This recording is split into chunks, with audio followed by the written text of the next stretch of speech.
दोस्तों, ये भूत की कहानी जो मैं आपको सुनाने जा रही हूँ, ये कोई चैट जीपीटी से कॉपी पेस्ट करी हुई कहानी नहीं है। ये मेरी खुद का एक्सपीरियंस है। ये खुद मेरे साथ हुआ है जब मैं एक ट्रैक पे गई थी, जिस ट्रैक का नाम था सहस्त्रताल ट्रैक। ये ट्रैक वैसे तो बहुत खूबसूरत लग रहा था, पर यहाँ जो घटना घटी वो बहुत ही ज़्यादा डरावनी थी, स्पेशली मेरे लिए।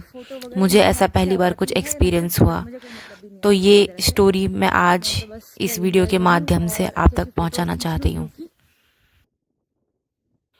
आज से कुछ साल पहले मैं बहुत ज़्यादा ट्रैकिंग किया करती थी। एक दिन ऐसे ही मैंने एक बहुत लंबे ट्रैक का प्लान बनाया। उस ट्रैक का नाम था सहस्त्रताल ट्रैक।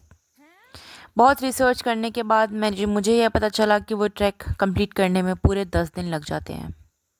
मैंने कहा चलो ठीक है, 10 दिन ही सही, जाएंगे। चलो जी, ट्रैक शुरू हो गया। पहले हम 3 लोग थे, पर 3 लोग में समस्या ये थी कि रास्ता बहुत लंबा था। बीच में बहुत सारी जंगल, पहाड़ियाँ, मेडोज़, बहुत कुछ था, और रास्ता किसी को भी ढंग से पता नहीं था। तो गांव से ही हमने एक पोर्टर कर लिया।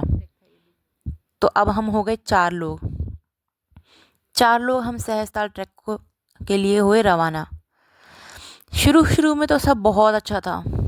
पहला दिन था, मस्ती से चलते हुए आ रहे थे, पेड़ों के बीच में, जंगलों से होते हुए, बहुत प्यारा मेडो एरिया से गुजरते हुए, हंसते खेलते हुए चलते आ रहे थे। अखरोट के पेड़ से अखरोट तोड़कर खाते, छानियों में मैगी और चाय बनाते। बहुत अच्छा ट्रैक जा रहा था। पहले दिन हमने एक जगह बेस कैंप रखा। वहाँ हमने खिचड़ी वगैरह बनाई, खाया और सो गए। एकदम परफेक्ट डे था ट्रैकिंग के लिए, बहुत अच्छा भी था। दूसरी जगह फिर हम चलते रहे और दिन भर हम चलते ही रहे। और फिर शाम को एक जगह हमने अपने टेंट को कैंप करने का प्लान किया। वहाँ हम बैठ गए जी। वहाँ हमने आग वगैरह जलाई। पोर्टर साहब को बोला कि जाकर पानी लाइए। पोर्टर साहब गए, पानी लेके आए, और हमने जो है खाना बनाना शुरू कर दिया। खाना वही बन रहा था, दाल और चावल। लकड़ियों और आग में पकती हुई हमारी दाल बन चुकी थी, चावल बन चुके थे। और उस दिन था दिवाली का दिन। आग वाग लगा के हमने खूब हल्ला मचाया, हैप्पी दिवाली करके हम चिल्लाए। और शायद यही एक गलती हो गई। कहते हैं पहाड़ों के उस शांत वातावरण में कभी भी चिल्लाना नहीं चाहिए। और हम 3-4 लोग मस्त मौला होकर के जोर जोर से वहाँ पर चिल्लाने लगे, गाना गाने लगे। खाना खूना खाकर हम सभी अपने टेंट में सो गए। हम 4 लोग थे और टेंट थे 2। एक टेंट में मैं और मेरा साथी सो रखा था, दूसरे टेंट में पोर्टर और जो गाइड था वो सो रखा था। रात को अचानक मुझे ऐसा लगा कि बाहर कोई आदमी खड़ा है और वो कढ़ा रहा है। मतलब जैसे कि होता है ना, हम बहुत परेशान होते हैं तो हम काइंड ऑफ रोने वाली आवाज़ में बात करते हैं। मुझे ऐसे ही लगा कि बाहर कोई आदमी है जो कि बोल रहा है गढ़वाली में कि यार मैं अब क्या करूँगा, मैं रात कैसे बिताऊँगा, मुझे तो इतनी ठंड लग रही है, मैं इस ठंड में कैसे यहाँ रात में रुकूँगा। मैं अचानक से उठ गई। मैंने टाइम देखा, फिट 12 बज रहे थे।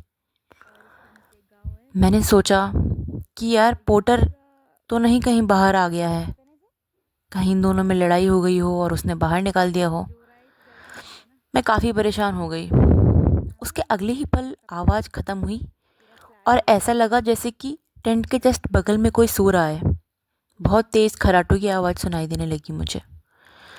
मैंने अपने बगल में सो रहे अपने साथी को उठाया और बोला कि बाहर जाकर के देखो कि क्या हुआ है।